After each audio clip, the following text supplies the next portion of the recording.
अस्सलाम वालेकुम, मैं हूं शाहजेब खानजादा। आसिफ अली जरदारी, नवाज शरीफ और मौलाना फजल रहमान समेत अपोजिशन की पूरी क़यादत वज़ीर आज़म इमरान खान के खिलाफ तहरीक अदम एतमाद लाने के लिए एक पेज पर आ गई है और मुल्क की सियासत भी इस वक्त उसी के गिर्द घूम रही है।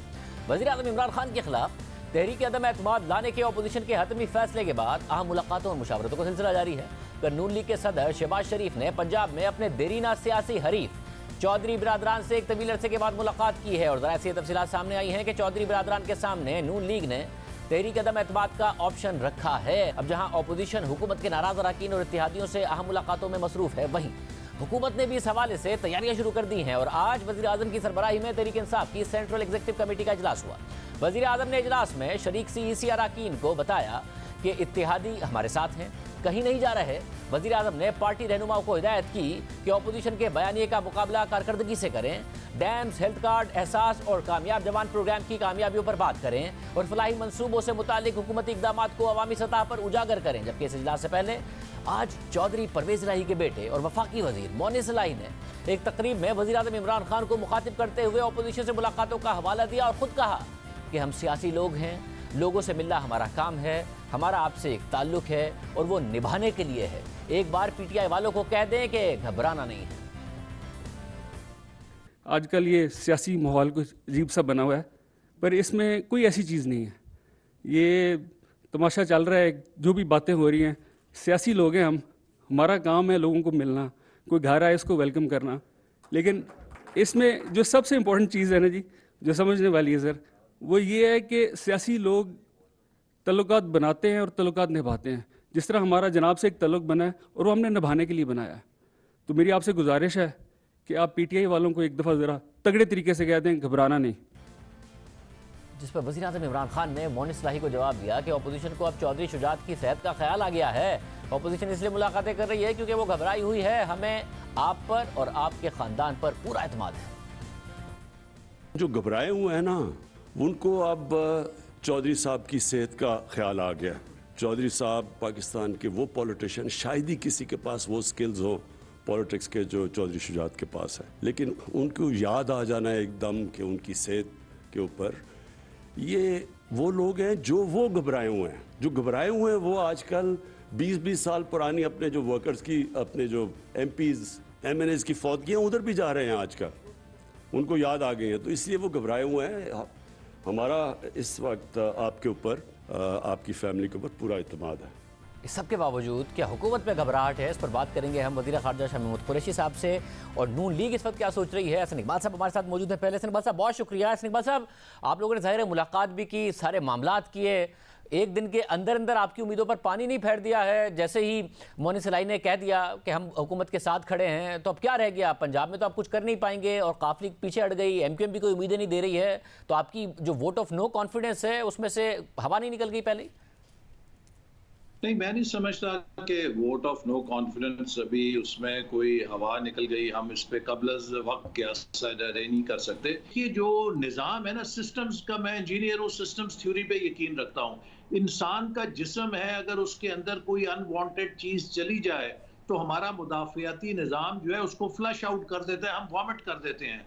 और अगर वो ऑब्स्ट्रक्शन आपके अंदर फंस जाए और कुदरती मुदाफ़ियाती निज़ाम से ना निकल सके, तो एक इंतहाई कदम के तौर पे सर्जिकल ऑपरेशन करना पड़ता है। तो हम उम्मीद करते हैं कि इस वक्त जो सियासी कुव्वतें हैं वो कुदरती जमहूरी मुदाफ़ियती निज़ाम से इस हुकूमत को जो ऑब्स्ट्रक्शन कर रही है, जो मुल्क को चलने नहीं दे रही, जो इंतकाम और ऐसे बस नहीं कन्विंस कर पाए ना आप। उन्होंने कह दिया चौधरी बिरादरान ने, साथ में उन्होंने कह दिया अब तो रियासत के साथ हैं, तो या तो फिर आपकी उम्मीद या फिर आपको कोई इशारा मिला हुआ है जिसकी वजह से आप इन तमाम बयानात के बावजूद भी कन्विंस्ड हैं कि आपका वोट ऑफ नो कॉन्फिडेंस कामयाब हो जाएगा। क्योंकि अगर इशारा नहीं है तो क्या ऐसा साइन है जिसकी वजह से लगे कि आप कामयाब हो जाएंगे?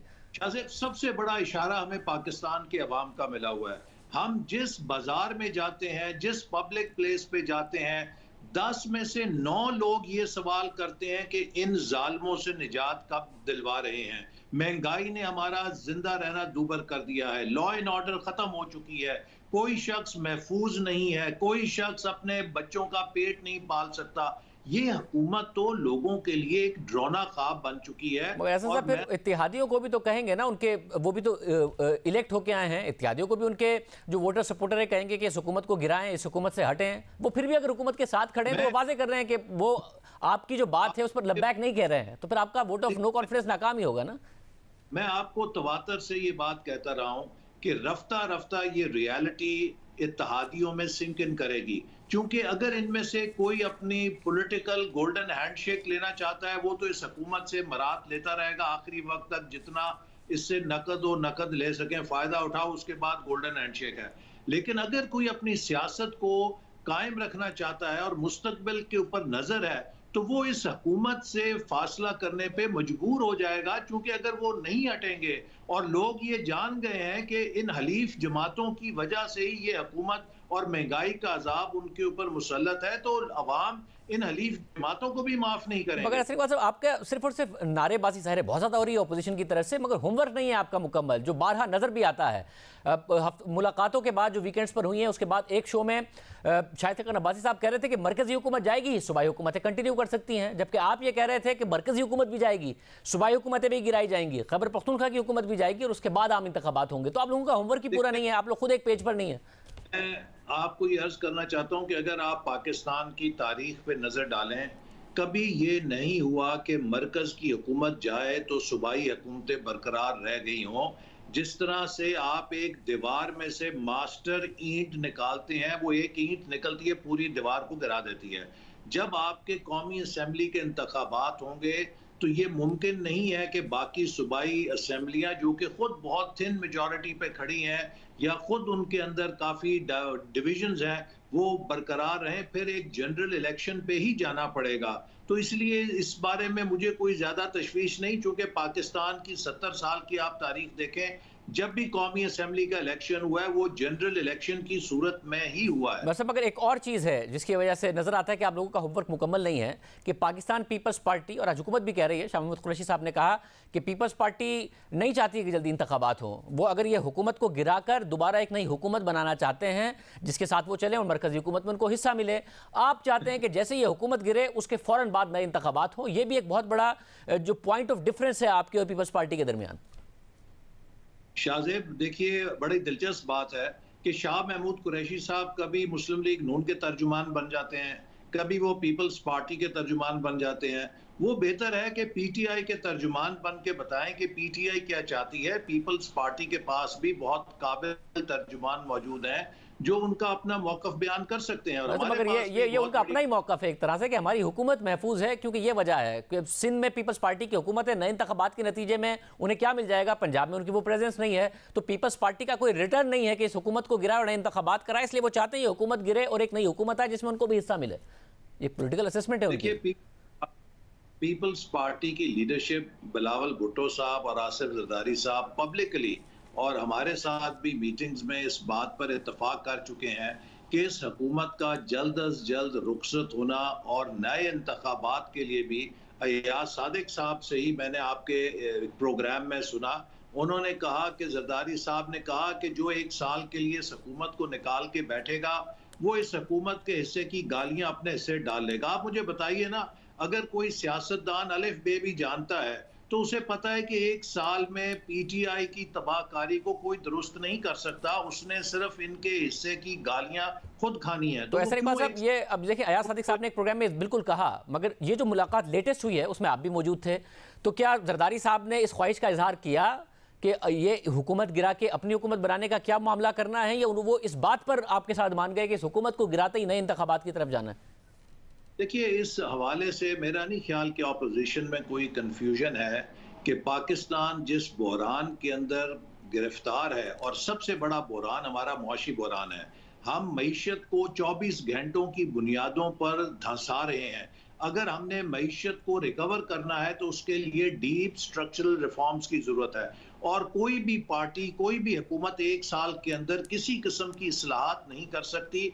ये वो हकीकत है जो सियासत की प्राइमरी जमात का तालिब इल्म है वो भी जानता है। लिहाजा मैं समझता हूँ पीपल्स पार्टी का तो एक माजी है, वो रियासत को भी जानते हैं, वो मईशत की काम करने के तरीके को भी जानते हैं। तो लिहाजा जो भी संजीदा जमातें हैं उन सबको मालूम है कि इस वक्त जो हल है वो यही है कि पाकिस्तान में एक नए इंतखाब के जरिए 5 साल के टर्म के लिए एक नुमाइंदा और अहल हुकूमत लाई तो जाए। साहब, अगर आपका वोट ऑफ नो कॉन्फिडेंस कामयाब हो भी गया तो क्या होगा फिर इमीडिएटली? एक नया वजीर आजम इलेक्ट करेंगे, वो असेंबलियां तोड़ेगा, उसके बाद इलेक्शन के लिए क्या क्या करेंगे फौरी तौर पर? कॉन्फिडेंस कामयाब हो जाता है तो उसके बाद दो शक्लें हैं। अगर तो उस असेंबली के अंदर कोई अक्सरियत नहीं ले सकता तो फिर सदर पाबंद हैं कि वो असेंबलीज को डिसॉल्व करके नए इलेक्शन कॉल करें। और अगर कोई इत्तफाक राय से वजीर आजम बनता है तो मैं समझता हूं कि वो फिर एक इंटरम वजीर आजम हो सकता है कि जो महीने 2 महीने में जो इंतखाबात के लिए कोई तैयारी करनी है या कानून साजी करनी है वो एक अबूरी वजीर आजम के तौर पे काम करके इलेक्शन कॉल कर दे। और सब, और मुझे साथ में बताएगा क्या तरीन ग्रुप पर आप ज़्यादा तकिया कर रहे हैं? क्योंकि अगर काफ लीग आपके साथ नहीं है तो पंजाब हुकूमत महफूज हो गई बुज़दार साहब की, मरकज़ में सिर्फ MQM के साथ मिलकर भी आप नहीं कर पाएंगे और MQM भी कोई गारंटी नहीं दे रही है। तो क्या तरीन ग्रुप में कोई इतने लोग हैं जिसकी वजह से आप पूरी उम्मीद है? देखिए, हम सिर्फ एक किसी ग्रुप पे तकिया नहीं कर रहे, हमें एक ब्रॉड बेस्ड सपोर्ट नजर आ रही है। और मैं अभी भी पूरी उम्मीद हूँ कि हुकूमत की हलीफ जमातें, जिनमें खास तौर पे मैं MQM के बारे में, जो खुद को मिडिल क्लास कहते हैं और गरीब लोगों की नुमाइंदा जमात कहते हैं, बाकी तो चलिए कुछ इलेक्टेबल्स की जमातें हैं, ये तो खुद को दावा करते हैं हम अवाम की जमात हैं। तो ये जमातें सोचने पे मजबूर होंगी। इसी तरह PTI के अंदर से भी एक हमायत है। और जो आप जहांगीर तरीन ग्रुप कह रहे हैं, इनको भी अगर ये इस वक्त मुल्क के अंदर एक तब्दीली में अपना किरदार अदा करते हैं तो वो एक अच्छा अमल होगा। बहुत शुक्रिया सर, इकबाल साहब की गुफ्तगू आपने सुनी। वज़ीर ख़ारजा शाह महमूद कुरैशी साहब इस वक्त हमारे साथ मौजूद हैं। शाह साहब बहुत शुक्रिया। शाह साहब, आज बोनी सलाही ने भी ज़ाहिर है वाज़ेह बयान दे दिया, वज़ीर आज़म ने भी कह दिया कि उन्हें काफ लीग की क़यादत पर भरोसा है। तो क्या ऐसा है कि कहीं ना कहीं घबराहट हुकूमत में भी पैदा हो गई थी? सेंट्रल एग्जीक्यूटिव कमेटी का इजलास बुला लिया वज़ीर आज़म ने, फिर कोर कमेटी का, फिर तर्जुमानों का इजलास बुला लिया, फिर ये घबराहट ख़त्म हुई है या अभी भी बाकी है? शाहजेब, न घबराहट थी न घबराहट है। हमें पहले मालूम था कि इस नशिस्त से कुछ नहीं निकल रहा। हमें पहले मालूम था कि काफ लीग के दोस्त हमारे साथ बिल्कुल सही खड़े हैं। हमें उन पर कल भी एतमाद था, आज भी एतमाद है। आप मेरे बयानात उठा के देख लें, इस मुलाकात से पहले मेरे बयानात आपकी नजर से गुजर जाएंगे। मैंने ये कहा था कि कुछ हासिल नहीं होना। दर हकीकत आज की मुलाकात से मेरी नजर में, अगर मुझे इजाजत दें तो मुस्लिम लीग नून के बयानिए को बड़ा धचका लगा है। आपने अपनी जरूरत के तहत अपने बयानिए को कुर्बान कर दिया। ठीक, अब जहां तक चौधरी साहब का ताल्लुक है, अगर कोई उनको कहे फोन करके कि हम आना चाहते हैं तीमारदारी के लिए, तो वफादार लोग हैं, खानदानी लोग हैं, वो क्या कहते, ना आए। उन्होंने कहा आइए बैठिए, उन्होंने चाय पिलाई, इज्जत की और रुखसत किया। मगर शाह साहब, इसमें एक मसला ये है कि ऐसा नहीं है कि कोई अनकंडीशनल सपोर्ट है चौधरी बिरादरान की तरफ से। ये ज़रूर कहा जा रहा है, कामिल अली आगा साहब बार बार कह रहे हैं कि रियासत जब न्यूट्रल हो जाएगी तब हम अपना फैसला करेंगे। हमारा जो इत्तेहाद है वो तहरीक इंसाफ के साथ नहीं है, रियासत के साथ है। तो आपका जो इस वक्त एतमाद है और घबराहट नहीं है, वो चौधरियों पर भरोसा कर कर नहीं है या फिर इदारों पर भरोसा कर कर है कि जी उनकी वजह से हमें एतमाद है कि वो न्यूट्रल नहीं होंगे? देखिए, चौधरी साहबान सियासी लोग हैं, जीरक लोग हैं, सियासत को समझते हैं। वो जानते हैं कि इस वक्त जो हुकूमत है उसके मफादात और रियासत के मफादात एक हैं। साहब, और आपको लगता है कि ये ऑपोजिशन इतनी एक्टिव अचानक कि जरदारी साहब भी मिल लिए जाके शहबाज शरीफ साहब से, फिर चौधरी बिरादरान से इतने अरसे बाद शहबाज शरीफ साहब की मुलाकात हो जाना, ये सब वैसे ही हो रहा है? इसके पीछे कोई इशारा कुछ नहीं है, कोई एक्टिविटी नहीं है? ये वैसे नहीं हो रहा, ये जरूरत के तहत हो रहा है। इस वक्त दोनों बड़ी जमातें नफसियाती दबाव में हैं।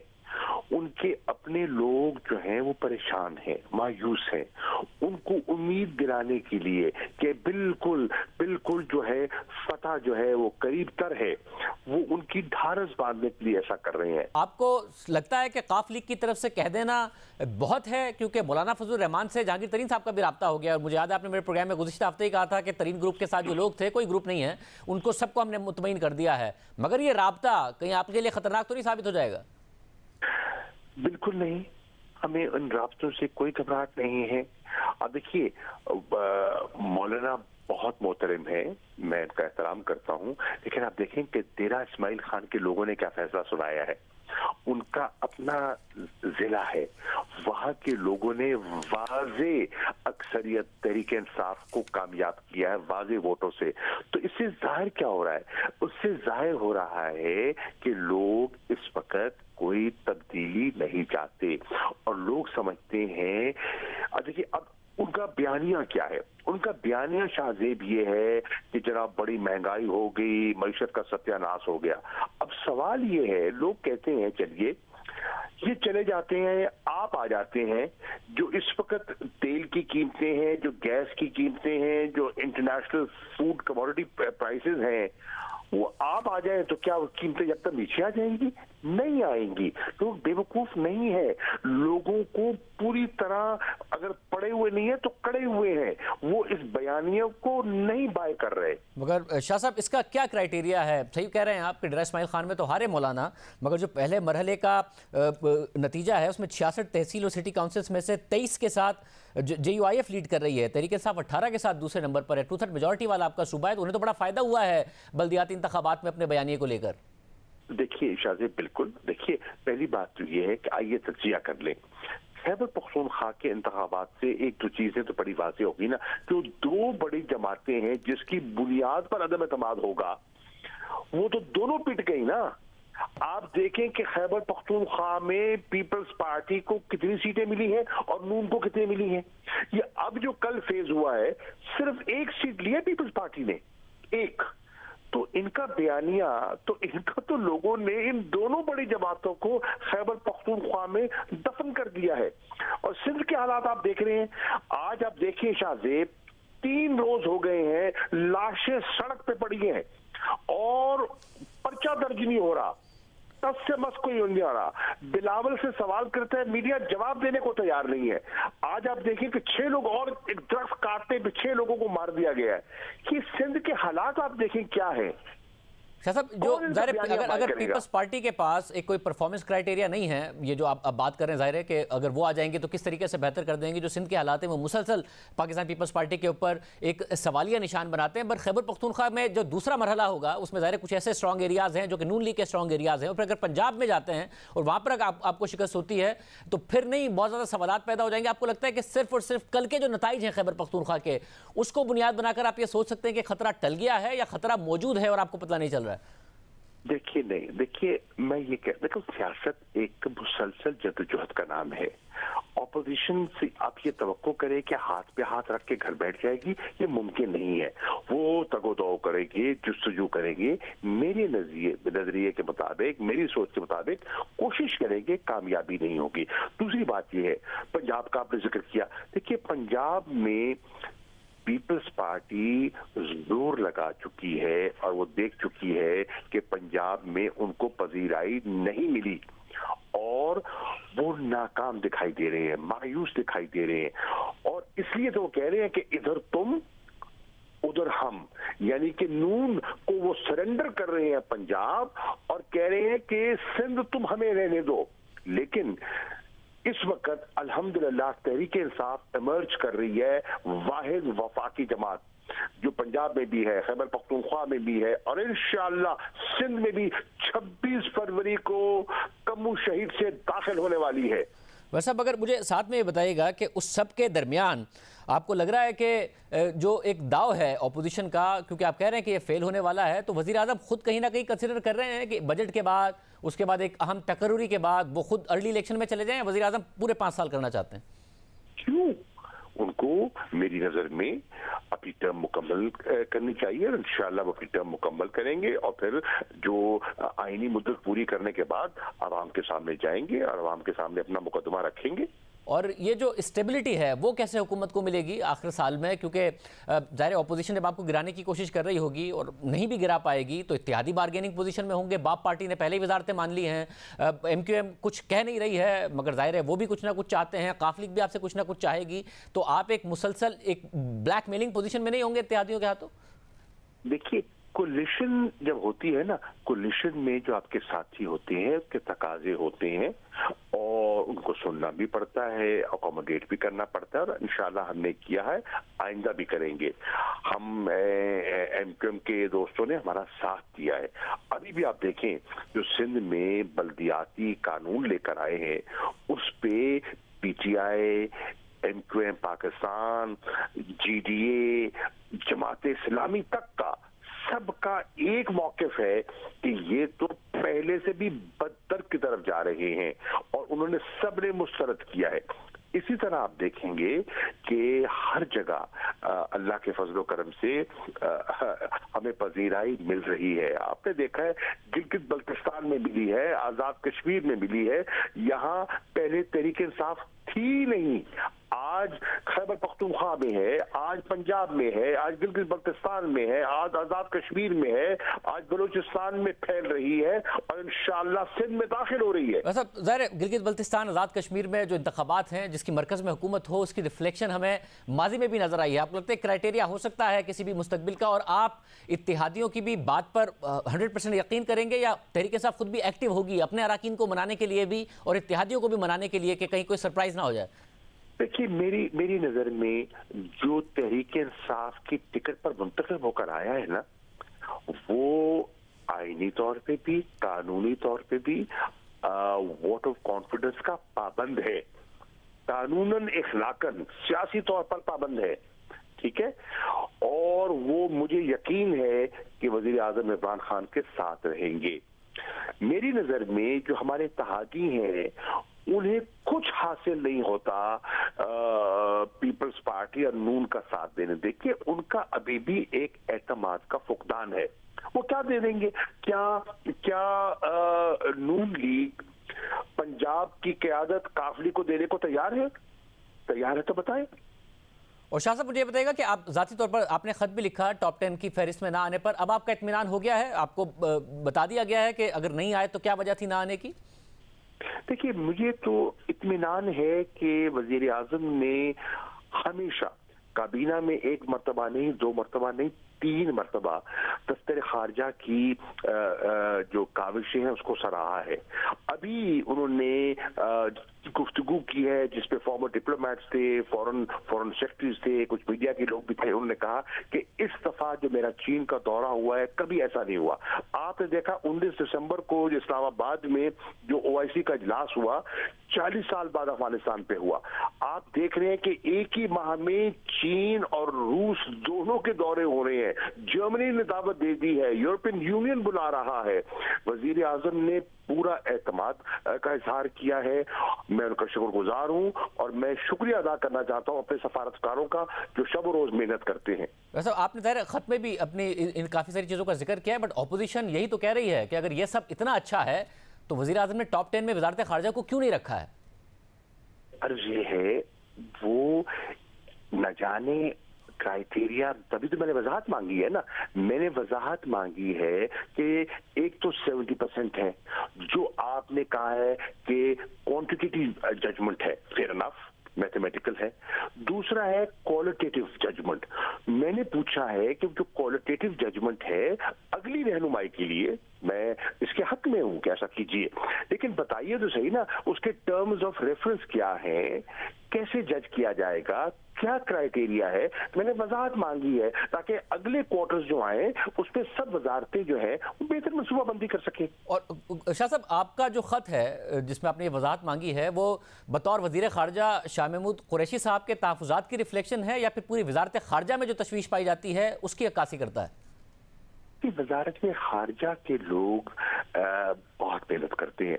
मैं दयानतदारी से कहता हूं कि इस वक्त जितना मैं कहूं, जितना मैं शुक्रिया अदा करूं, आप एक देखिए हम मुकाबला करते हैं हिंदुस्तान का आए दिन सफारती महाज पर। जरा हिंदुस्तान की जरा स्ट्रेंथ तो देखिए, 1200 उनके पास सफारतकार हैं, उसके मुकाबले में 1/3 है हम 400। आप वजारत खारजा से तवक्कुआत करते हैं, मैंने लिख के भेजा है कि बांग्लादेश भी बजट ज्यादा दे रही है पाकिस्तान से अपनी फॉरेन मिनिस्ट्री को। तो देखिए इन हालात में जो फॉरेन मिनिस्ट्री डिलीवर कर रही है, शाबाश है इनको। तो शाह साहब ये बात तो उन्हें सोचनी चाहिए थी जब आपको टॉप 10 में नहीं रखा, ये बात तो आपको वज़ीर आज़म को कहनी चाहिए।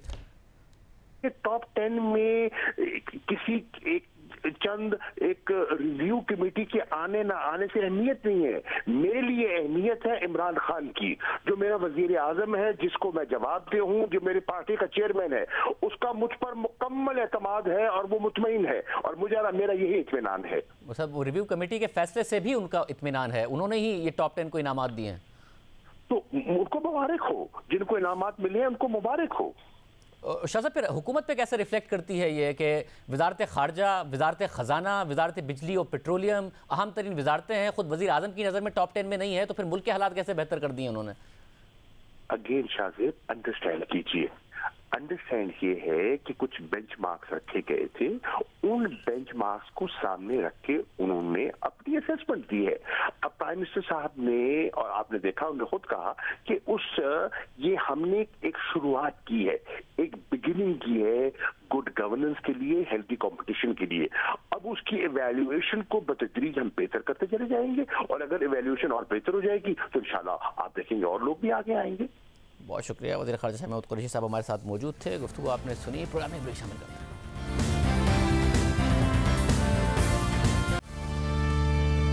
हुजूम की जानिब से खुद ही इल्ज़ाम लगाने, खुद ही अदालत बनकर फैसला सुनाने और फिर खुद ही सज़ा देने का बदतरीन सिलसिला रुक नहीं रहा है। ना हुकूमती सख्त बयानात और कार्रवाइयाँ काम आ रही हैं, ना ही हुकूमत के बड़े बड़े दावे काम आ रहे हैं, और ना ही उलमा की मजम्मत और फतवे मुश्तइल हुजूम को इस जालिमाना रवैये से रोक पा रहे हैं। तौहीन मज़हब के नाम पर मुश्तइल हुजूम की जानिब से तशद्दुद और कत्ल के एक और वाक़े ने एक बार फिर पूरी कौम का सर शर्म से झुका दिया है और रियासत की बेबसी को एक बार फिर वाज़े कर दिया है और हमारे इज्तिमाई मुआशरती रवैयों पर सवालिया निशान उठ गया है। पहले सियालकोट में तौहीन मज़हब के नाम पर श्रीलंकन शहरी प्रियांथा कुमारा को मुश्तइल हुजूम ने दरिंदगी से कत्ल कर दिया और उसकी लाश तक की बेहुरमती की गई और सेल्फियाँ और वीडियोज़ भी बनाई गई। और अब खानेवाल की तहसील मियाँ चुन्नू के गांव में एक और ऐसा दर्दनाक वाक़या पेश आया है, जहां मुश्तइल हुजूम ने तौहीन मज़हब के नाम पर मुश्ताक अहमद नामी एक जहनी माजूर शख्स को तशद्दुद करके कत्ल कर दिया और यहाँ भी मकतूल की लाश तक की बेहुरमती की गई और मुल्ज़िमान तस्वीर और सेल्फियाँ भी बनाते रहे। मकतूल पर कुरान पाक के औराक फाड़ने और नजर आतिश करने का इल्ज़ाम लगाया गया, लोगों को इकट्ठा किया गया और फिर मुश्तइल हुजूम ने पहले इस शख्स पर बदतरीन तशद्दुद किया, फिर पत्थर बरसाए, ईंटें मारी और यहाँ तक के कुल्हाड़ी से मकतूल के सर पर वार किया गया और उसकी उंगलियाँ तक काट दी गई और यूं जहनी तौर पर माजूर मुश्ताक अहमद की जान चली गई। मगर जुल्म का यह सिलसिला यहाँ भी नहीं रुका। सियालकोट वाक़े की तरह कत्ल के बाद भी मकतूल की लाश की बेहुरमती की गई। मुल्जिमान मकतूल की लाश को दरख्त से लटका कर लाश पर भी ईंटें बरसाते रहे। मकतूल के भाई ने कल जियो न्यूज़ के प्रोग्राम नया पाकिस्तान में बताया कि किस तरह से उसके भाई पर जुल्म की इंतहा की गई, जबकि मकतूल की वालदा ने रोते हुए हुकूमत से इंसाफ की अपील की और कहा कि मेरे बेटे का जहनी तवाज़ुन ठीक नहीं था। जिन लोगों ने उसको मारा है जी, उसको रस्सियों से बांध कर लमकाया गया और उसके सर में ईंटें मारी गई, उसके सर दोनों हाथों की उंगलियां जो वो भी काट दी गई। उसके बावजूद भी उन्होंने वहाँ रस्से बांध के जी, दरख्त था जी, उसके साथ उन्होंने लमका दिया। वो फौत भी हो गई, उसके बाद भी वो मारते रहे जी। उसका जहनी तवाज़ुन ठीक नहीं था। मेरे इंसाफ चाहिए, मुझे इंसाफ। इस पूरे वाक़े के दौरान पुलिस के किरदार और गैर जिम्मेदारी पर भी सवाल उठ रहे हैं, क्योंकि इन्हीं शाहिदीन के मुताबिक पुलिस पहले तो देर से पहुंची और फिर जब पहुंची तो खुद को बचाने के चक्कर में मकतूल को बचाने की कोशिश तर्क कर दी। पहले तो पुलिस एहलकारों ने मुश्तइल हुजूम से मकतूल को बचाकर अपनी तहवील में ले लिया, मगर जब हुजूम की तादाद बढ़ने लगी तो मौके पर मौजूद पुलिस एहलकार बेबस नजर आए और मुल्जिमान उल्टा पुलिस पर तशद्दुद करके मकतूल को उनकी तहवील से छुड़वाने में कामयाब हो गए और बदतरीन तशद्दुद करके कत्ल कर डाला। वाक़े के एनी शाहिद मस्जिद के मुंतजिम ने इस हवाले से तफसीलात बताई। मैं घर कोई ना मैं थाने बैठा हूँ एक तफ्तीश के सिलसिले मैंने बेटे फोन किया भाई एक बंदा मस्जिद वड़ गया तो असी उन्होंने फाड़ लिया तो लई बैठे हाँ तो पुलिस ने भी फोन कर छोड़िया तुसी भी जल्दी पहुंचो। मैं भी आ गया तो SHO साहब भी आ गए। असी अंदर वड़ के तो उसने महफूज किया, कमरे दे विच ताला लाया उसकी हिफाजत वास्ते। मेन दरवाजा अपनी मस्जिद का उसनों अंदरों कुंडे ला के बंदे खड़े कर दिते। जिस वेले मैं पहुंचा उस वेले 101 बंदा बाहर जमा है। उस तो बाद हजारों की तादाद लोग पहुंच गए ते नारा तकबीर ते नारे मरेंदे मरेंदे उन्हें धक्के मारे, दरवाजा त्रुट गया मस्जिद का ते अंदर वाड़ के अंदरों अगला ताला भी त्रुट गया है ते अंदरों बंदा उन्ना साढ़े को SHO साहब भी वेदा रह गया, मैं ही वेदा रह गया। पुलिस दे और एहलकारी 2-4 खलिया उन्हें कट के ते भजा के बाहर ला के मार छड़िया ने कोट कट के। पुलिस का दावा है कि अब तक मजमूई तौर पर 128 मुल्जिमान को गिरफ्तार कर लिया गया है, जिनमें से 21 से ज़ायद मुल्जिमान मरकजी हैं। इस केस में पुलिस ने 33 नामजद और 300 नामालूम अफराद के खिलाफ कत्ल समेत संगीन जराइम की दफात के तहत मुकदमा दर्ज किया हुआ है। आज सेनेट में भी खानेवाल वाक़े का तस्करा हुआ। मुख्तलिफ जमातों से ताल्लुक़ रखने वाले सेनेटर्स ने हुजूम के हाथों कत्ल की सख्त मजम्मत की।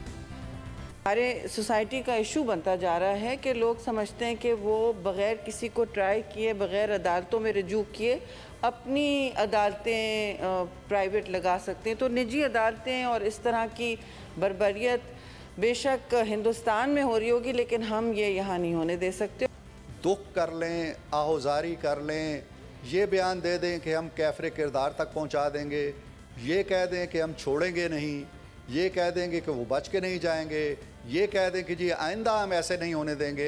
ये बातें हम बरसों से सुनते चले आए। हम कहते हैं जी कि वो ज़हनी मरीज़ बच्चा था जिसके साथ ये सलूक किया गया, वो बच्चा तो होगा, मैं समझता हूँ कि मुआशरा ज़हनी मरीज़ हो गया। ये चंद लोग हैं जो अभी तक उस सोच को लेकर, इंतहा पसंदी की सोच को लेकर आगे चल रहे हैं।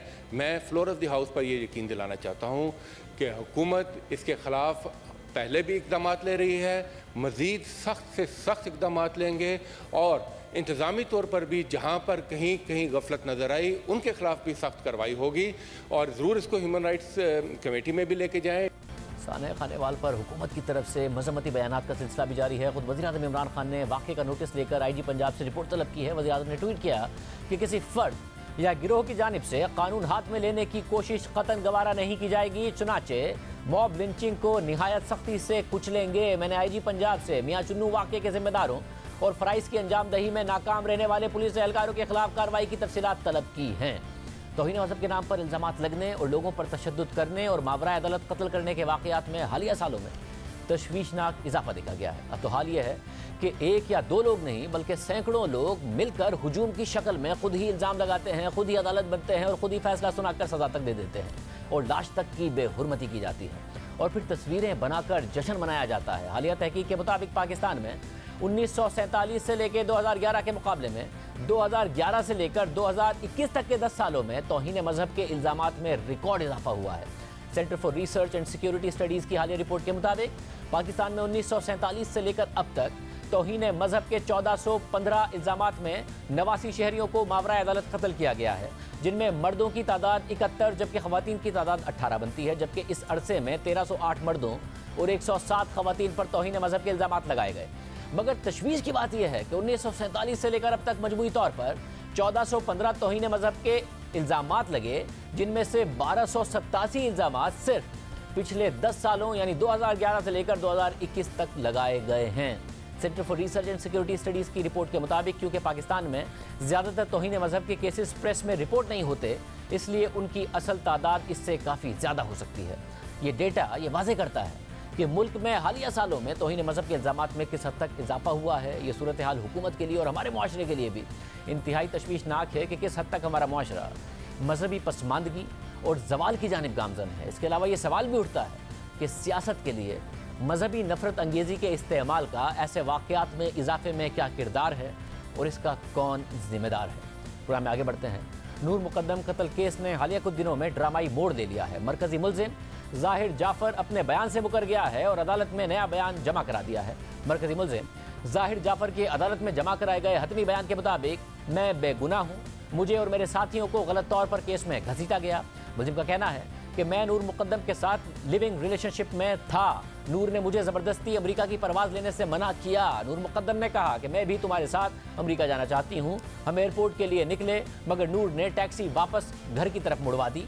मैं रोक ना सका। मेरे घर में नूर ने और दोस्तों को भी ड्रग पार्टी के लिए बुला लिया। जब पार्टी शुरू हुई तो मैं अपने हवास खो बैठा।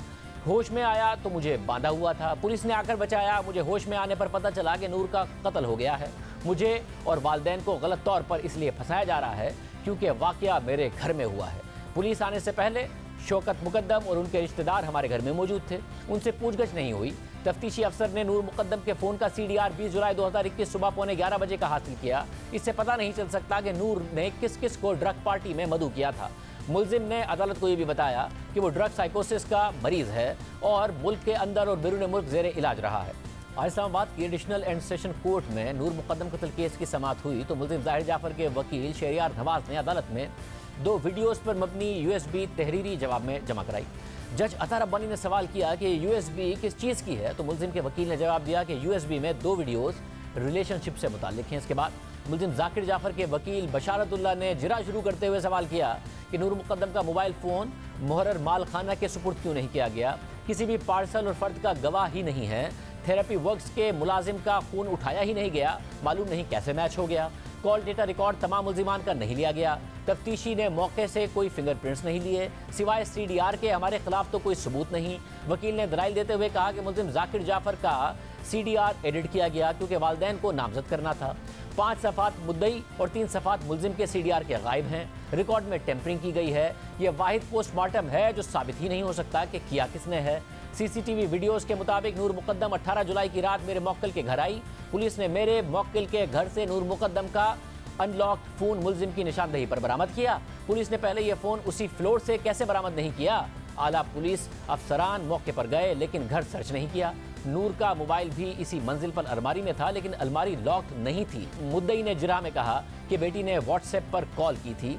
CDR का डेटा नूर मुकद्दम का 10:46 का लिया गया लेकिन उससे पहले का क्यों नहीं आया? छलांग लगाते वक्त भी नूर मुकद्दम के पास मोबाइल फ़ोन था, उस दिन का डेटा क्यों नहीं लिया गया? आज मुल्ज़िम ज़ाकिर जाफर के वकील ने बहस मुकम्मल कर ली, जिसके बाद अब 16 फरवरी को दीगर मुल्जिमान के वकला बहस मुकम्मल करेंगे। दूसरी जानिब इस्लामाबाद हाई कोर्ट ने जज अता रब्बानी के खत पर ट्रायल मुकम्मल करने की मुद्दत में 4 हफ्तों की मजीद तौसी कर दी है। तो मजीद बात करेंगे मुद्दई शौकत मुकद्दम के वकील शाह खबर साहब हमारे साथ बोलते हैं। शाह खबर साहब बहुत शुक्रिया हमें ज्वाइन करने के लिए। शाह खबर साहब, नज़र आ रहा है कि अपना बयान मुल्जिम की तरफ से बदला जा रहा है और फिर वो पुलिस की तरफ से जो तफ्तीश है उसमें खामियों की निशानदेही कर रहा है। आप समझ रहे हैं कि ये महज रिवायती तौर पर जो मुल्जिमान करते हैं वो किया जा रहा है या फिर तफ्तीश में कुछ ऐसी खामियां हैं जिसका फ़ायदा उठाने की कोशिश की जा रही है या जिसका केस के आउटकम पर फ़र्क पड़ सकता है? देखिए शाहजेब साहब, मैं इस पे बहुत ज़्यादा प्रिडिक्ट नहीं करूंगा कि क्या फैसला हो सकता है क्योंकि अभी ये केस जो है वो बिल्कुल अपने इख्तितामी मराहिल पे है और अभी जो 16 तारीख है उसके ऊपर दोनों फरीकैन के जो वकला हैं उनकी बहस शुरू हो जाएगी। शायद वो 1 दिन में ख़त्म हो जाए या 2 दिन में। उसके बाद जो एडिशनल सेशन जज हैं मोहम्मद अता रब्बानी वो इस केस का फैसला सुना देंगे और ये बहुत जल्द होने वाला है ये सब कुछ। तो जहाँ तक पुलिस की इन्वेस्टिगेशन का ताल्लुक है, चूँकि मैं और मेरी जो टीम है वो पूरे पहले दिन से पुलिस की इन्वेस्टिगेशन के साथ जो है हमने उसको मॉनिटर किया है, देखते रहे हैं। मेरी एस्टिमेशन में पुलिस ने बिल्कुल सही मानों में इन्वेस्टिगेशन की है और इसमें जो सबसे इम्पोर्टेंट बात ये है कि ये रवायती तरीका ये होता है कि जिस केस का या कत्ल के केस का कोई चश्मदीद गवाह ना हो तो उसमें मुद्दईयान या पुलिस जो है वो मनगढ़ंत गवाहान जो है वो सामने ले आते हैं और उस वजह से प्रोसिक्यूशन का केस खराब होता है। हमने इस केस को जो असल हालत में है उसी में रखा, कोई उसमें शहादत हमने फैब्रिकेट नहीं की, कोई शहादत हमने जो है वो घड़ी नहीं और जो नेचुरल अंदाज में चीजें हैं। और इसमें जो सबसे इम्पोर्टेंट बात है वो ये है कि इसमें जो सर्कमस्टेंशियल एविडेंसेस हैं वो बड़ी स्ट्रॉन्ग है और उसमें जो साइंटिफिक बुनियादों पर हासिल की गई जो शहादतें हैं वो ज़्यादा इम्पॉर्टेंट हैं, जिसमें DNA टेस्ट रिपोर्ट्स हैं, फॉरेंसिक साइंस लेबॉर्ट्री की रिपोर्ट्स हैं, जो CCTV रिकॉर्डिंग है उसका भी जो है वो फॉरेंसिक टेस्ट हो चुका है, CDR जो हैं जो जिन लोगों ने जो राब्ते में थे। तो मैं समझता हूँ कि पुलिस ने एक अच्छा केस प्रेजेंट किया है, प्रोसिक्यूशन ने भी, और मुझे नहीं लगता कि इसमें कोई ऐसा लूप होल है जिसका फायदा मुल्जिमान को पहुंच सके। अच्छा, मुझे बताएगा कि पहले भी बहुत ज़्यादा एक ओवरवेलमिंग एविडेंस मौजूद थी, अवाम के सामने आई, चाहे वो CCTV की फुटेज हो या फिर नूर मुकद्दम का घसीटा जाना हो जिस तरीके से वीडियो में सामने आया, फिर थेरेपी वर्क्स के जो मुलाजमीन हैं उनका बयान मौजूद था, कैसे उन्हें बुलाया गया, किस हाल में उन्होंने इस मुलजिम को पकड़ा, तस्वीर आई, बहुत सारी एविडेंस मौजूद थी। मगर उसके बावजूद अगर ये इस किस्म की आप कह रहे हैं कि रिवायती कोशिश कर रहा है, आप बतौर वकील पूरे एतमाद हैं कि तफ्तीश में कोई ऐसी खामियां नहीं है जिसका ये फ़ायदा उठाने की कोशिश करेगा? जी बिल्कुल, हम बिल्कुल पुरुमीद हैं कि जो पुलिस ने इन्वेस्टिगेशन की और उसके नतीजे में जो प्रोसिक्यूशन ने जो केस प्रेजेंट किया अपना, मैं समझता हूँ कि वो तमाम जो कड़ियाँ वाक़यात की मिलती हैं वो किसी को कनेक्ट करने के लिए with the commission of offence वो सारी कंप्लीट है। और जहां तक उसके मौकफ का है कि उसने बिल्कुल इनकार कर दिया, तो उसने तो इकरार कभी भी नहीं किया था, क्योंकि जो इकरार जुर्म होता है वो होता है जब किसी के ऊपर फर्द जुर्म आयद हुई हो, फर्द जुर्म आयद हो रही हो उस मरहले के ऊपर। तो जब इस पे फर्द जुर्म आयद हुई थी तो उसने सेहत जुर्म से इनकार किया था। ठीक है कि वो बहुत सारी समातों के दौरान वो कुछ ऐसी बुड़बुड़ाता रहा या कुछ ऐसे लाउडली बातें करता रहा जिसमें उसने, जो मरकजी मुलजिम है, उसने इकरार किया कि ये मैंने सब कुछ किया, लेकिन वो वाली स्टेज नहीं थी। वो स्टेज होती है फर्द जुर्म जब आयद हो रही हो। ये वाला जो मौकफ इन्होंने इख्तियार किया है ये पहली दफा किया है। हालांकि जब इस्तगासा के गवाहान जब उनकी शहादत कलमबंद हो रही होती है तो जो डिफेंस के लॉयर्स होते हैं वो अपना डिफेंस उसी वक्त सजेशंस की शक्ल में दे देते हैं। तो ये सजेशंस भी उन्होंने अपनी जो गवाहों में जुरा की है उसमें नहीं दी, और ये जो उन्होंने मौकफ इख्तियार किया है ये हमारे हिसाब से बड़ा एक वीक मौकफ है जिसको वो साबित नहीं कर सके। और सब ये बताएगा कि दरमियान में इसने जहनी बीमारी का सहारा लेने की भी कोशिश की है, तो आपको लगता है कि उसका भी कतई तौर पर कोई फ़ायदा नहीं होगा, क्योंकि अदालत ने इनिशियली तो इन तमाम चीज़ों को रिजेक्ट कर दिया था जो इसने कोशिश की कि ये जहनी बीमार है और इसका इसको सहारा मिल सके।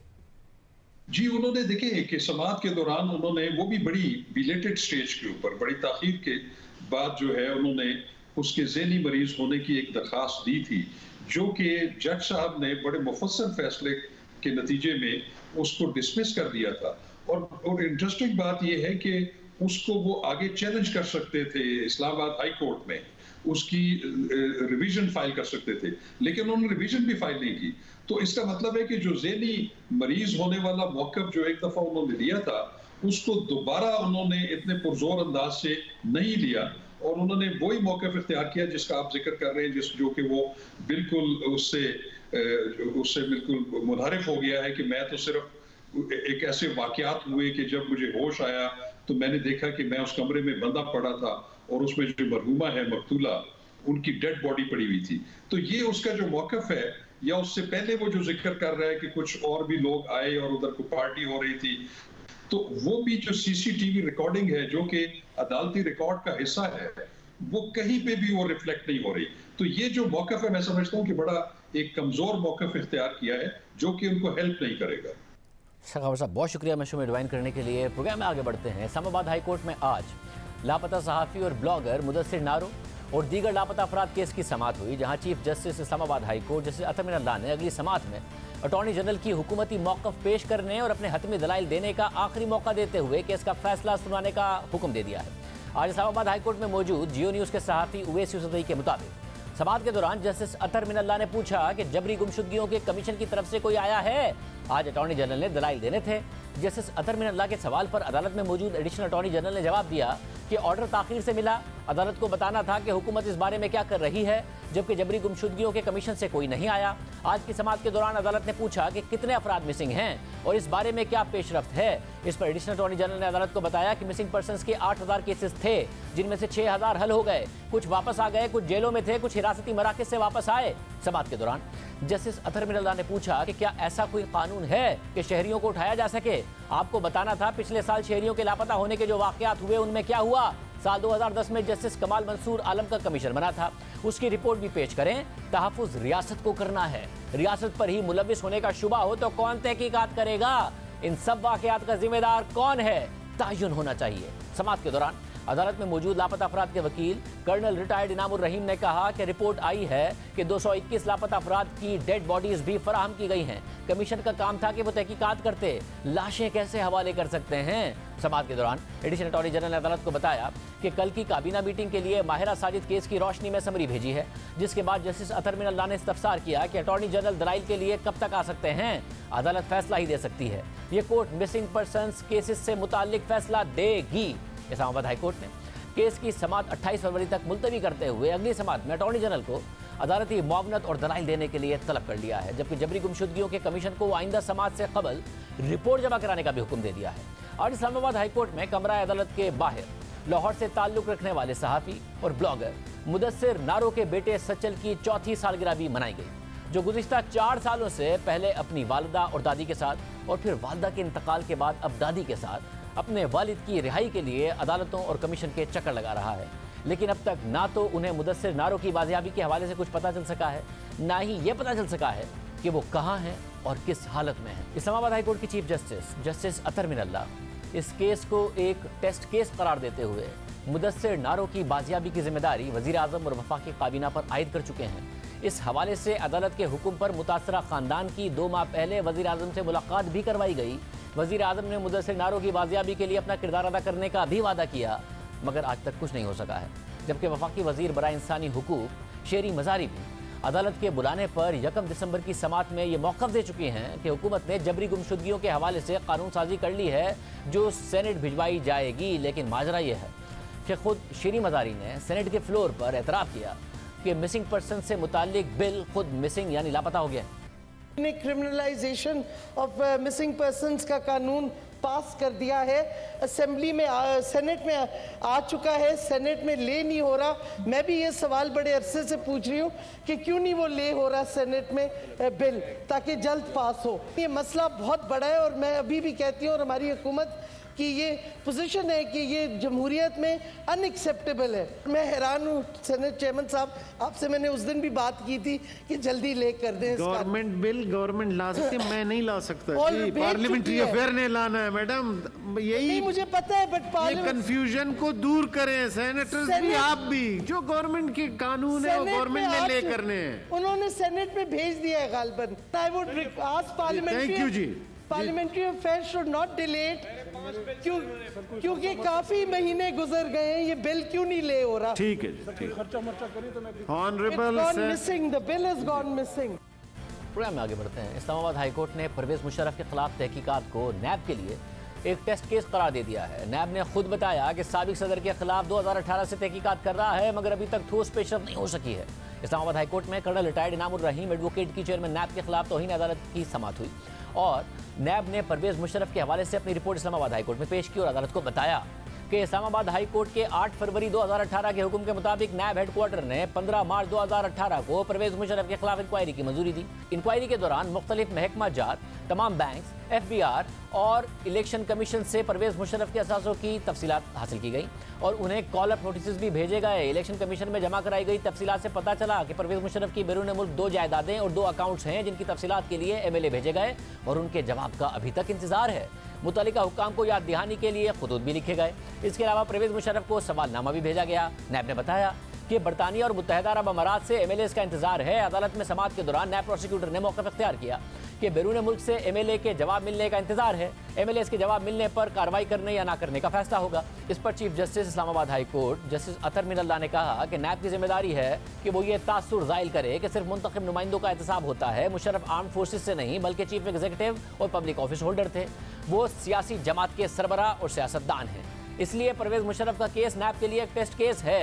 नैब लोगों को जवाबदेह है, उनका एतमाद बहाल करे। दौरान समाअत चीफ जस्टिस ने नैब प्रोसिक्यूटर से पूछा कि परवेज मुशर्रफ के खिलाफ कब तक इंक्वायरी मुकम्मल हो सकती है। उस पर नैब प्रोसिक्यूटर ने जवाब दिया कि 1 महीने तक हम रिपोर्ट अदालत के सामने पेश कर देंगे। परवेज मुशर्रफ की 29 जायदादों की इंक्वायरी जारी है। इस पर चीफ जस्टिस ने रिमार्क दिए कि हम नैब की तफ्तीश में मुदाखलत नहीं करेंगे। समाअत के दौरान दरख्वास्त गुजार ने कहा कि कोई सियासतदान होता तो GIT बन जाती। इस पर चीफ जस्टिस ने रिमार्क दिए कि यहाँ सियासी तकरीर की इजाज़त नहीं देंगे। हम कह देते हैं कि 1 माह में तफ्तीश मुकम्मल करें और क्या करें। समाअत के दौरान जस्टिस सरदार एजाज इसहाक ने नैब प्रोसिक्यूटर से पूछा कि नैब की इंक्वायरी इतने साल क्यों ज़ेर इल्तवा रहती हैं। 3 साल हो गए MLA लिखे हुए और आप 3 साल से जवाब का इंतजार कर रहे हैं। बैरून मुल्क से क्या 3-3 साल लग जाते हैं MLA का जवाब आने में। इस पर नैब प्रोसिक्यूटर ने जवाब दिया कि कई बार तो बैरून मुल्क से हमें जवाब दिया ही नहीं जाता। MLAs के जवाब का इंतजार है। 1 माह तक जवाब मिलने की तवक्को है। परवेज मुशर्रफ की 29 प्रॉपर्टीज़ हैं। दरख्वास्त गुजार ने अदालत को बताया कि परवेज मुशर्रफ के एक अकाउंट में $20 लाख हैं। हम सबूत भी दे चुके हैं। MLA का 40 साल जवाब ना आए तो क्या ये बैठे रहेंगे। दस्तयाब सबूत पर रेफरेंस दायर करें। MLA का जवाब आने के बाद ज़िमनी रेफरेंस भी दायर हो सकते हैं। परवेज मुशर्रफ ने अपनी किताब में खुद एतराफ़ किया कि डॉलर्स के एवज शहरियों को फरोख्त किया। दरख्वास्त गुजार कर्नल रिटायर्ड इनामुर रहीम ने 2018 के इस्लामाबाद हाई कोर्ट के फैसले पर अमल दरामद न करने पर चेयरमैन नैब के खिलाफ तौहीन अदालत की दरख्वास्त दायर की हुई है और मौक़िफ़ इख्तियार किया है कि उनके पास परवेज मुशर्रफ के हवाले से ठोस शवाहिद मौजूद हैं, मगर नैब कार्रवाई नहीं कर रहा है। अब अदालत ने इस केस को नैब के लिए टेस्ट केस करार दे दिया है। इजाज़त दीजिए, अल्लाह।